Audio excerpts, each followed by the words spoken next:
Bismillah, walhamdulillah, wassalatu wassalam ala rasulillah wa ala alihi wa sahbihi wa man tabi'a sunnatahu ila yawmiddin. Assalamu alaikum wa rahmatullahi wa barakatuh. Welcome again to another episode of your weekly Islamic chat show. Guest of the week, I'm your host Ismail Bullock, coming to you at Sharjah TV.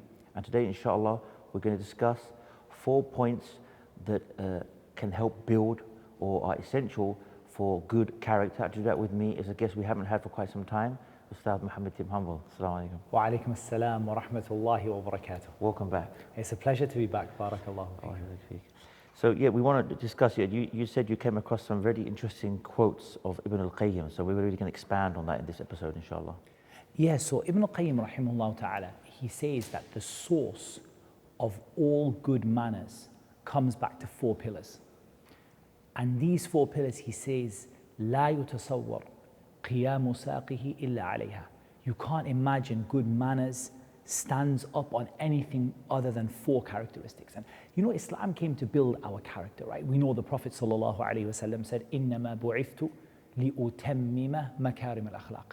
And in a riwayah, صالح الأخلاق, I was only sent to perfect the most noble of manners, or I was only sent to perfect righteous manners. But all those righteous manners in Islam, all those different characteristics about which Allah Azza wa Jalla said to the Prophet sallallahu alaihi wasallam, وَإِنَّكَ لَعَلَى خُلُقٍ عَظِيمٍ. You have the best standard, the highest standard of manners. If you look at all those manners, Ibn al-Qayyim brings them all back to 4 things. And this is what really amazed me, because it kind of distills it all for you. You know, when you're thinking about all those different characteristics, the whole religion of Islam can be described as good manners. To bring it back to 4 simple things, if we can develop them, they will become the source from which all of our good character, our worship, our connection with Allah, all of it can come from those 4 things. So in summary, the 4 things that he mentioned are, the first one he mentioned is as-sabr, which is patience. The second one he mentioned is al-iffah, and we can talk about that, but it means to suffice yourself with halal and to keep away from haram, in the mentality of not wanting to be near what is haram. And he talks about ash-shaja'a, bravery, and he talks about al-adl, justice. And he brings all a long list of all the manners which come from each one. And I thought that's such a nice topic, because a person can say, okay, instead of looking at 30, 40, 50 different characteristics, let's just look at 4. And if we can develop those 4 in a way that's pleasing to Allah, from that will come many, many other good manners and good attributes which will help us to build a connection with Allah and help us to build a connection with the people around us. And I think that's one thing where Islam differs from maybe just this idea of human behavior, good behavior to other people, is that in Islam, worship is something, or manners, akhlaq, is something which is ta'abbudiyah. It's an act of worship. It's an act of nearness to Allah. It's about fixing your relationship with Allah as much as it is fixing your relationship with other people. You know, as you say that, it reminds me of the hadith of the Prophet ﷺ. He mentioned that the heaviest thing on the scale would be, good characters or good manners, and so many other ones. The closest to me on the Day of Judgment will be the best of you in your character and your manners. So there's definitely something that we can never talk about enough. That's why from time to time we like to bring up different aspects and different angles on this idea of good character, and of course at the same time staying away from bad character, because of the fact that it's so important. Absolutely. The Prophet ﷺ said, أَكْمَلُ الْمُؤْمِنِينَ إِيمَانًا أَحْسَنُهُمْ خُلُقًا. The most complete of the believers in Iman are those with the best manners. And that's something which it's profound, because it's like the whole religion. And we know that the whole religion is not just about how I treat you or you treat me, or how I treat my neighbor or how I treat my parents. It's also about my relationship with Allah. So what I wanted to kind of start with is people to understand that it's not just about how you treat other people, but if you can correct your character, you will correct your relationship with Allah. You will correct your worship. You will correct your worshipping of Allah alone, which has a strong connection with manners as well. So starting with looking at all those manners, the first one mentioned is as-sabr. So you start to think about all the manners and attributes and characteristics that come from sabr. So to think about patience, first of all, Ibn al-Qayyim divides patience into 3 things. And all three of these have an evidence from the Quran. The first one is being patient in obeying Allah. Being patient in obeying Allah. Like the statement of Allah Azza wa Jal, رَبُّ السَّمَاوَاتِ وَالْأَرْضِ وَمَا بَيْنَهُمَا فَاعْبُدْهُ وَاصْطَبِرْ لِعِبَادَتِهِ هَلْ تَعْلَمُ لَهُ سَمِيًّا. Lord of the heavens and the earth and whatever is between them. So worship Him and remain patient in worshipping Him. Because praying 5 times a day requires sabr, requires patience. And being somebody who consistently obeys Allah, it requires patience. It's not something which is something that you just do automatically or robotically. It requires an effort to be patient in obeying Allah. And the second one is being patient in keeping away from haram. Like the statement of Allah Azza wa Jal, وَأَمَّا مَنْ خَافَ مَقَامَ رَبِّهِ وَنَهَى النَّفْسَ عَنِ الْهَوَى فَإِنَّ الْجَنَّةَ هِيَ الْمَأْوَى. Whoever fears the status of Allah or fears standing in front of Allah, the tafsir is for both, and they prohibit their soul from what it loves, then paradise will be their destination. And the third one is being patient in the face of the difficulties that are decreed for you in this life. Like the statement of Allah Azza wa Jal, وَلَنَبْلُوَنَّكُمْ بِشَيْءٍ مِّنَ الْخَوْفِ وَالْجُوعِ وَنَقْصٍ مِّنَ الْأَمْوَالِ وَالْأَنفُسِ وَالثَّمَرَاتِ وَبَشِّرِ الصَّابِرِينَ. We will certainly test you with something of fear and hunger, loss of life and fruit and so on. Give glad tidings to the patient. So this kind of comprehensive idea of patience, I'm really striving to be consistent in worshipping Allah, consistent in adhkar, consistent in dua, consistent in prayer. And I'm trying to keep away from what Allah made haram.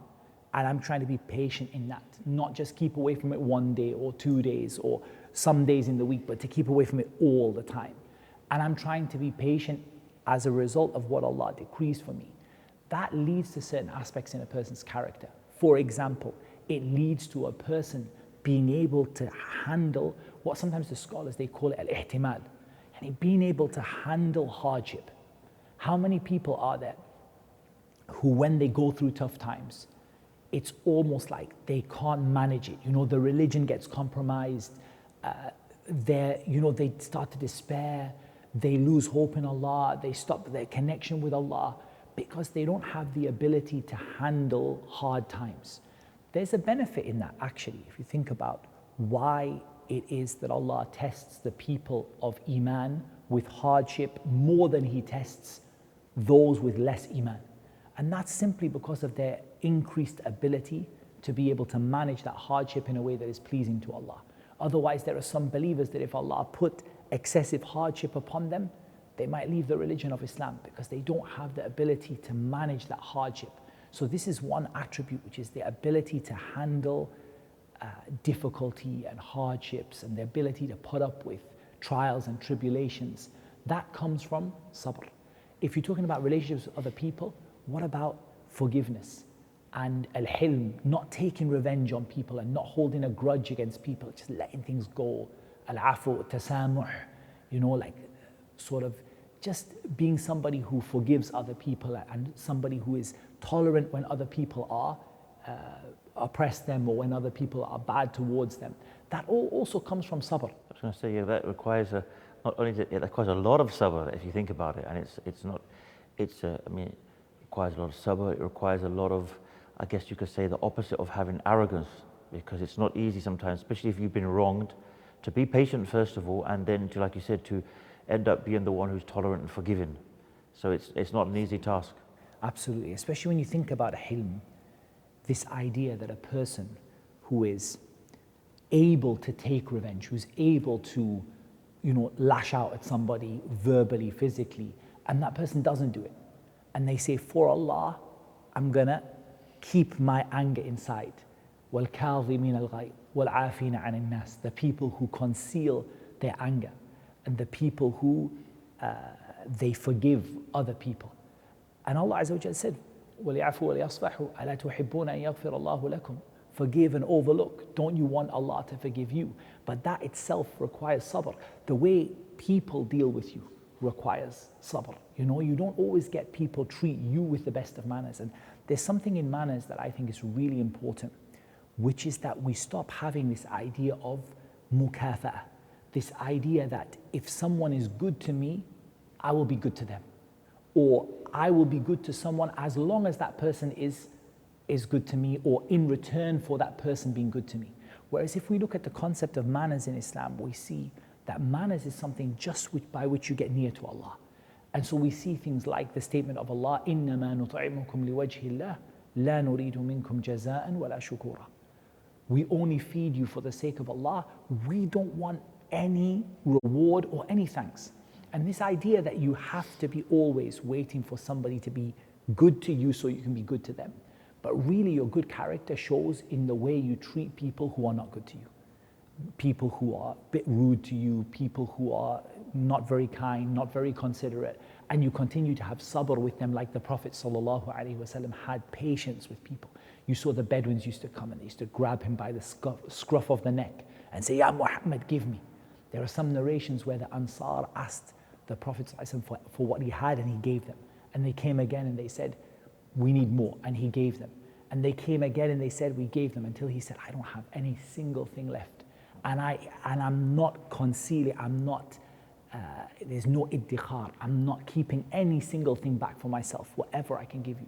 That amount of patience. If you see how the Sahaba went through trials and tribulations and what they went through, not just in Mecca, in the Hijrah, in Medina, in the battles and expeditions that happened, in the time after the death of the Prophet ﷺ, and all the things the Sahaba went through and how they remained patient.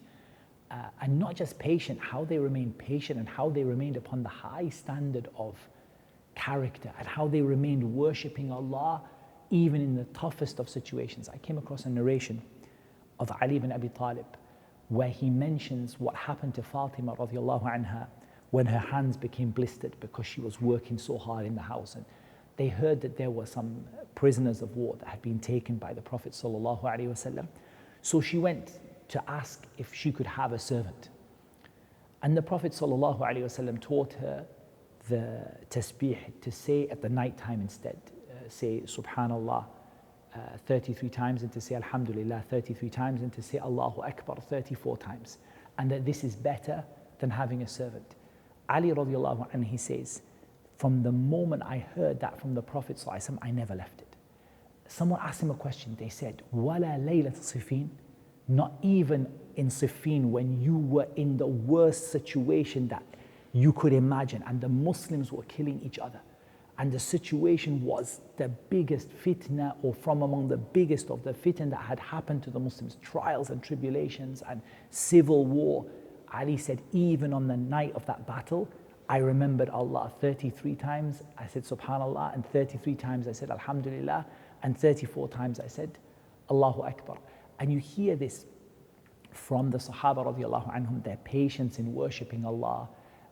That is a characteristic that brings a lot of good to a person in every aspect of their character. So it's one of the pillars that you could say that all good character, it can't exist without a degree of patience.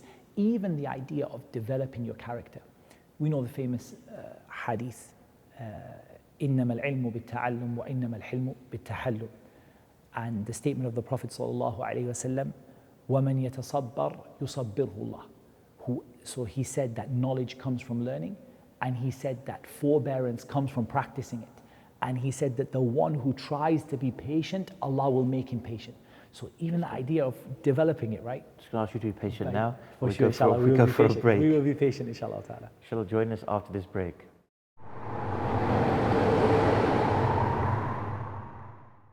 Assalamu alaikum and welcome back. So we're back from the break. Thank you for being patient. Jazakallah. So you ended on a couple of hadith there that were again emphasizing on patience basically. Yeah, on the idea of practicing your manners, right? That it's not something that's always fitriyan, yani something that just comes from your fitra like that, your nature. It's something sometimes you have to practice it. You'll sometimes not be patient, and you have to practice it, take a step back and say, right, I'm going to try to be patient at this moment in time, and then try again. So that's a brief discussion on patience. He then said, al-iffa or al-afaf.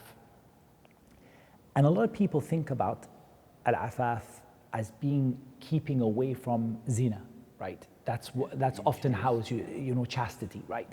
But it's actually something bigger than that. If you look at the definition of it, the scholars, they say it is to be sufficed with what Allah made halal and to have no desire for what Allah made haram. That's what the word afaf, it means. And that is something which is, if you look at it in terms of character, it's a mentality. So we're not just talking about wealth, being sufficed with what is halal and not going into what is haram. Allahumma hkfina bi halalika an haramik wa aghnina bi fadlika amman siwak. O Allah, suffice us with what you have made halal instead of what you made haram, and enrich us from your grace instead of asking anybody else. It's not just about that. It's not just about chastity. It's about a mentality that your only desire and you're going to live your life inside of the boundaries of what Allah Azza wa Jal made halal, and that you're never going to seek to go over those boundaries in anything, whether it's the way you deal with people, whether it's your worship, whether it is the way you earn money, whether it's relationships. That concept of being satisfied with what Allah Azza wa Jal made halal and not trying to go to what Allah made haram. And you can link that, because these are all linked together, you can link it to sabr, that when things are difficult, a person often wants to compromise, whether it's in relationships, whether it's in finances. People want to compromise. Something goes wrong, something is difficult, and suddenly it's like, well, I did want to do things right, but it's not working out for me, so a person decides to go into something which is not allowed. The mentality that a person has, where the person says, I am only going to stick with what Allah made halal. Whatever is happening to me in my life, whatever difficulties or whatever dreams I have, whatever desires I have, I'm not going to allow that to take me into what Allah made haram. It's not an option for me. I'm not going to think about it. I'm not going to look for loopholes or ways around or ways to kind of escape what Allah has commanded me to do. I'm just going to stick with what Allah subhanahu wa ta'ala made halal. And there is also a mention, like in the same hadith, وَمَن يَتَصَبَّرْ يُصَبِّرْهُ اللَّهُ. Whoever seeks patience, Allah will give him patience. There, in the same hadith, it mentions also about al-afaf, that the person who, وَمَن يَسْتَعْفِفْ, the person who wants that for themselves, they want to exclude themselves from haram and say, whatever happens in my life, I'm going to live my life according to what is halal and what Allah has made permissible for me. That person, Allah will give it to them. And Allah will give them a degree of, I don't know if the right word is independence, but a degree of not needing other people. So for example, there are so many characteristics come out from this. One of the things that comes out from it in a person's character is not being dependent upon other people, but being dependent upon Allah alone. Because when you've decided to limit yourself to what Allah made halal, many of the doors of this world close. Many things in this world that were otherwise an option for other people, they close. Whether it's the way that you earn money or the way you borrow money or what you spend it on, or whether it's relationships, a lot of doors close for you. And so you become a person who is reliant upon Allah, not reliant upon the people. And that in itself is a beneficial characteristic for somebody to have, this idea of, and that's why sometimes in the Quran, the word afaf is used like that, for somebody who doesn't crave what's in the hands of the people. It also takes you away from jealousy.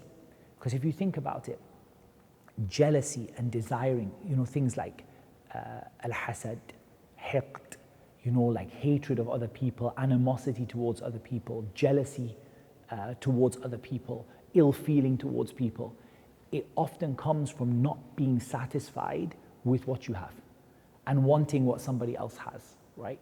So that aspect, it also relates to qadr, belief in qadr, but that aspect of being somebody who doesn't crave what other people have, being somebody who doesn't take what doesn't belong to them. So it keeps you away from dhulm, oppression of other people, because you realize, look, even if someone's wronged me, if I'm going to be someone who has afaf, then I have to be someone who my response to that wrong can only be in what Allah has made halal. So it can't be ghiba, it can't be backbiting, it can't be slander, it can't be ill treatment, it can't be oppression, it can't be a seb, cursing somebody or bad language towards them, because none of that is what Allah made halal for me. And so a person in the way they deal with other people, it's, I only have what Allah subhanahu wa ta'ala made halal for me. That mentality is not easy to have. It's something that we all want to have when we start off, but the trials of life as they go on make it really quite difficult to stay in those limits. And many times you find yourself slip outside of it. So if you look at, for example, the dua, Allahumma inna nas'aluka al-huda wa-tuqa wal-afafa wal-ghina. Oh Allah, we ask you for guidance and we ask you for taqwa to keep us away from your punishment. And we ask you for al-afaf to suffice us with what is halal. And we ask you for al-ghina to make us rich, not in the sense of financially rich, but rich in the sense of not needing people and being someone who is dependent upon Allah, not someone who stretches out their hands to the people. Like you say, like the ghina an-nafs, like the being rich in yourself. Yeah, being somebody who is, this is interesting because contentment. A lot of people, the way they sometimes see this is they say, I want to be independent, but it's not quite the right word, because independent seems like you want to be independent from Allah subhanahu wa ta'ala. But in reality, you want to be totally dependent upon Allah and not dependent upon anyone else. And that's why Allah is described as Al-Ghani. Allah is the one who doesn't need anyone but everybody. Everybody needs Him. And that's why we're described as Al-Fuqara. Antum al-Fuqara'u ila Allah. You are the ones who are in desperate poverty and need of Allah. Allah is the one who doesn't need anything at all. So that is al-iffah and al-afaf. And he mentions al-shaja'a. And what really amazed me about what Ibn al-Qayyim said about bravery is that we think about bravery in a very sort of, if you like, very simple way. We think about bravery in terms of the battlefield, bravery in terms of a person being willing to put themselves into danger for what is right. But actually, bravery is a much bigger concept than that. For example, if you see something haram and you have the ability and right to be able to change it, what is it that makes you able to take that step? It's bravery. What about giving charity? Ibn al-Qayyim, one of the first things he mentions about bravery is it encourages a person to give charity. Because for you to give what you love requires a certain amount of bravery. It's not easy to give something you love and have maybe nothing left or little left for yourself. It's easy to hold on to it, but to give it and even though you know that it's going to maybe even put you into difficulty. So one of the things he says is that ash-shaja'a gives you al-ithar, the ability to give up something which you need for other people. Even it just come to my mind now is even when it comes to staying away from the haram, it sometimes requires bravery, especially when you may have people around you or the environment you're in, the society you're in, maybe even that everyone is doing something. So for you to come out and do something the right, and they're doing the wrong thing, and for you to be the strange one or the minority who's doing the good when everyone else is doing the bad, that can also be challenging and requires bravery, because people will look at you, maybe laugh, maybe think, what's this guy crazy, you know? Absolutely. Practicing Islam requires a lot of bravery in a time and place where people are not practicing it. It's relatively easy to practice if you're in a community, and that's why we always try to be in a community of Muslims, and that's why the Prophet ﷺ so strongly discouraged us to be in a community of people who are not Muslim, who are not practicing Islam. But when you are together with people practicing Islam, it's easier. But when you're by yourself, it requires bravery. Dawah requires bravery. To actually speak to someone and invite them to Islam requires bravery. How many times we see someone, like I said, doing something wrong, and I'm not talking about when we would sometimes you might cause a bigger problem by saying something to someone, or you might say it in an inappropriate way. But when it's totally appropriate, it's totally possible for you to actually say that what you're doing is wrong, and look, maybe you need to think about changing, but you're not brave enough to say it. It's a really interesting story about bravery. It really amazed me. It's the story of Al-Awza'i, rahimahullah ta'ala, the great Imam, when he was brought before the Amir al-Mu'mineen, the Khalifa at the time, the first Abbasid Khalifa, brought him before him after he had killed around 70 of Bani Umayyah as the two states changed from one to another. And he brought him, and he had two swordsmen on both sides of his, one on one shoulder and one on the other, And he said to him, "What do you think of what I've done?" And that just amazed me, that you imagine, you have, like, even for a great Imam, that is, that is such a trial. And yet when you think about standing in front of Allah subhanahu wa ta'ala and what Allah Azza wa Jal will ask you about Yawm al-Qiyamah, everything in this world becomes insignificant. So you ask yourself, if you're in that situation, how brave would you be to say that, look, what you did is wrong, and you know that you fear Allah and so on. Sometimes saying the right thing is harder than even doing it. But subhanAllah, like a person, if they think about all the good characteristics that come out of bravery in its most comprehensive sense, and all the things that it saves you from. How many times we ask Allah Azza wa Jal to save us from cowardice? You know that profound dua, Allahumma inni a'udhu bika min al-hammi wal-hazan, wa min al-ajzi wal-kasal, wa min al-bukhli wal-ju', wa min dala'i ad-dayni wa ghalabati ar-rijal.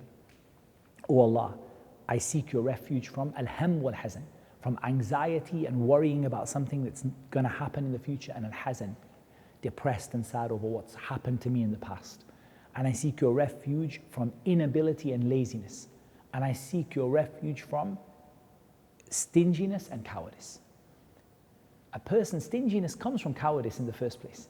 And I seek your refuge from a debt that cannot be repaid and being overpowered by people. Stinginess itself comes from cowardice, not being brave enough to give for the sake of Allah.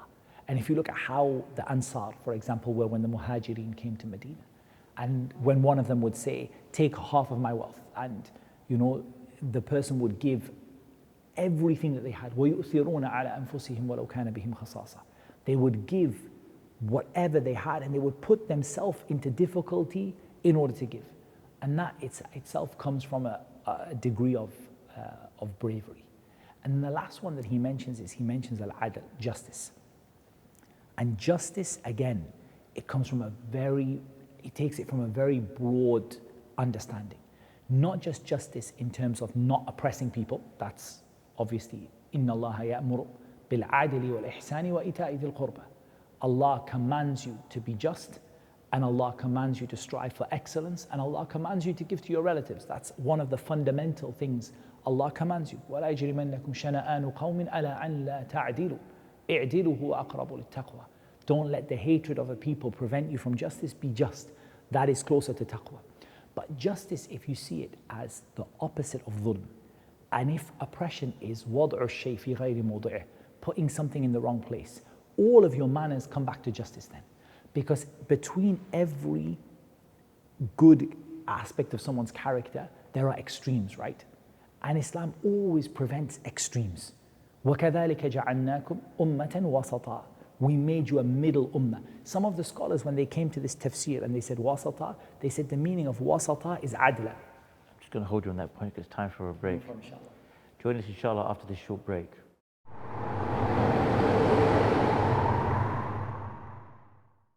Assalamu alaikum and welcome back. Just before the break, we'd started to kind of expand on the final point, which was obviously, you know, being just. Yeah, I was talking about how justice is not just justice towards people, as in not oppressing them. But if we look at this statement of Allah Azza wa Jalla, وَكَذَلِكَ جَعَلْنَاكُمْ أُمَّةً وَسَطًا. We made you a middle ummah. The scholars, many of the scholars of tafsir, when they spoke about this word wasata, they said that it means al-adl, it means to be just. In other words, justice is not to be extreme on either side, neither to go too far, that's unjust, nor to fall too short, that's also unjust. And that is a characteristic that affects everything you do in Islam. Because in Islam, you always want to be exactly in the place which Allah commanded you to be. You never want to fall short and be too lenient, nor do you want to go too far and become extreme. You want to be in the place which Allah commanded you to be. Even in your manners, if you think about it, every single aspect of manners has two extremes on both sides. And there are many, many examples of this, but if you just look at, for example, if you look at generosity, on one side of generosity, you have stinginess. So stinginess is an example of just a person is not generous enough. And on the other side, you have al-israf wa tabdhir, wasting your money and giving things without any consideration, using up all your money. And Allah Azza wa Jalla said, إِنَّ الْمُبَذِّرِينَ كَانُوا إِخْوَانَ الشَّيَاطِينَ. The people who waste their wealth are the brothers of the shayateen. So that this issue of being in the middle in your manners, not being someone who is too lenient or who has fallen into an extreme of too little of something, like the one who is stingy. I don't give because I hold on to my wealth. And then on the other side, you have the one who is into this israf, wastage, and they might think they are giving something beneficial. For example, they might go and give, huge amounts of money to every single person that asks them, and they don't see that that's actually bringing about harm for people and harm for themselves. So Allah commanded you to be just in your manners, in everything. If you look at even the way that you deal with people, or you look at issues of forgiveness, for example. Okay, we talked about hilm, overlooking and being forgiving and so on. But there are also extremes in that. There are some people who are so forgiving that it leads them to this idea of being a dhul, like being lowly and being trampled upon by people. The hawan, someone is like, they're trampled on by everybody and they have no izzah, no strength in themselves. And bravery is what brings about izzatun nafs, a person has dignity. And a person might give up their dignity and believe that they are being halim. I'm overlooking people and I'm being gentle with people. But in reality, they've given up their dignity even. They've given up even their adherence to Islam in order to be forgiving and tolerant of people and gentle with people. They might go too far on that side. And on the other side, a person might hold back from that and become rough and tough with people. And they don't forgive, and they become someone who holds a grudge against people. And so every single aspect of your manners is balanced between two extremes. So this idea of being just is something which affects your character, and it also affects even your worship, the way that you worship Allah. If somebody doesn't pray enough, that's blameworthy. And if somebody prays to the extent that they, for example, like some of the Sahaba when they used to pray and hold onto a rope, and the Prophet ﷺ forbade them from it. Or those Sahaba who said, I'm going to pray all night, every night, all night, and I'm never going to sleep. And the Prophet ﷺ said, وَالْمُرَاغِبَ عَنْ سُنَّتِي فَلَيْسَ مِنِّي, the one who turns away from my sunnah is not one of me. So even your worship is balanced between those things. So that sense of balance, and I don't know, moderation is a good word, but people misuse it. But that sense of balance and justice in yourself will lead to justice with other people. So it will lead to you being just when you deal with other people. If you're not just in your own manners, you won't be just when you come to deal with the people. You won't be able to deliver like that famous statement that we say, the famous proverb in Arabic, فَاقِدُ الشَّيْء لَا يُعْطِي. If you don't have something, you can't give it. And so if you yourself are not a person who has balance in your own character, you'll find it very hard to be just with people. And if you look at the statement of Ali ibn Abi Talib, which he said about justice towards people in love, is a profound statement. When he said, حَبِّبْ حَبِيبَكَ هَوْنًا مَا عَسَىٰ أَنْ يَكُونَ بَغِيضَكَ يَوْمًا مَا. He said, love who you love with moderation, and be balanced, because that person might become your enemy one day. وَابْغِضْ بَغِيضَكَ هَوْنًا مَا عَسَىٰ أَنْ يَكُونَ حَبِيبَكَ يَوْمًا مَا. And hate who you hate to a degree, to an extent. Perhaps that person will become one day someone that you love. That idea of justice comes from justice in character, and it affects how you deal with other people. And to deal with people with justice is what Allah commands. إِنَّ اللَّهَ يَأْمُرُ بِالْعَدْلِ وَالْإِحْسَانِ وَإِيتَاءِ ذِي الْقُرْبَى. That statement is the way Allah subhanahu wa ta'ala says it. إِنَّ اللَّهَ يَأْمُرُ. Allah commands you. It's not something optional. Allah didn't say that Allah encourages you to be just with people. Allah commands you with justice and ihsan. Ihsan, in this, it has two aspects to it. One aspect is striving for excellence in everything you do, in your worship, in your dua, in your dealings with people, trying to be someone who is excellent. And one is that ihsan can refer to giving more than you get. Because that's, for example, the way that Allah subhanahu wa ta'ala describes himself in the name of Allah al-Muhsin. That Allah subhanahu wa ta'ala gives us far more than we deserve. So even in terms of manners, like we said, manners should not be considered to be something on a level where I give what I get. If someone's good to me, I'm good to them. And if someone's kind to me, I'm kind to them. And if they're soft with me, I'll be soft with them. But someone who tries to be better to people than they are to them. That just reminded me now of the hadith of the Prophet ﷺ, who mentioned that the wasil, the one who keeps family ties, is not the one who keeps family ties with the ones who keep ties with him. Rather, it's the one who keeps family ties with those who cut him off. That's so true. ليس الواصل بالمكافئ. The one who keeps ties with people is not the one who keeps ties with the one that did the same to them, but the one who keeps. It's very easy to do, and you want to do that. The real test of, and that kind of, again, that also fits into what we've been talking about. The real test of patience, of bravery to some extent, and even of justice is that you keep in touch with those ones who cut you off. It requires all those kind of pillars that we've talked about. Absolutely. And I think that in terms of all these characteristics, if a person were to look at all the manners of Islam, I think almost all of the manners of Islam can fit into one of these four. So for example, if a person looks at modesty, haya, that comes from al-afaf, the idea of keeping away from what is haram and sufficing yourself with what is halal. If a person looks at, for example, kindness to others, it comes under justice, it comes under sabr, and all of the things that Islam recommends come within this. So Allah commands justice, Allah commands being good to others, وَإِيتَاءِ ذِي الْقُرْبَى, and giving to your relatives. This is part of the fact that Allah Azza wa Jal made manners, as we said, an act of worship in Islam. Not just something which is from the kamaliyat, the things that just, kind of polish off your iman or just the cherry on the cake, but something that's a fundamental part of your deen. And when you implement these manners and you start with these four and from them you branch out into all of the other positive characters in Islam, what that will actually lead a person to, inshallah, and with Allah's help, is not only balancing their character, but actually better worship. A person will actually pray in a way that is better, will worship Allah in a way that is better, and make dua in a way that is better. Because all of that comes from your character, right? Your character is, sometimes they talk about as-sajiyya, your innate nature, and what's inside, the way that you are inside of yourself. But one point I wanted to kind of move on to now is this idea, and we did touch upon it earlier, but really to highlight to people that your character is something you can develop. Because a lot of people, when they talk about this issue of sajiyya, your internal characteristics, your fitrah, your nature, people say, that's just how I am, right? I'm a naturally emotional person, or I'm naturally shy, or I'm naturally whatever it might be. And they make an excuse for themselves that, look, I can't.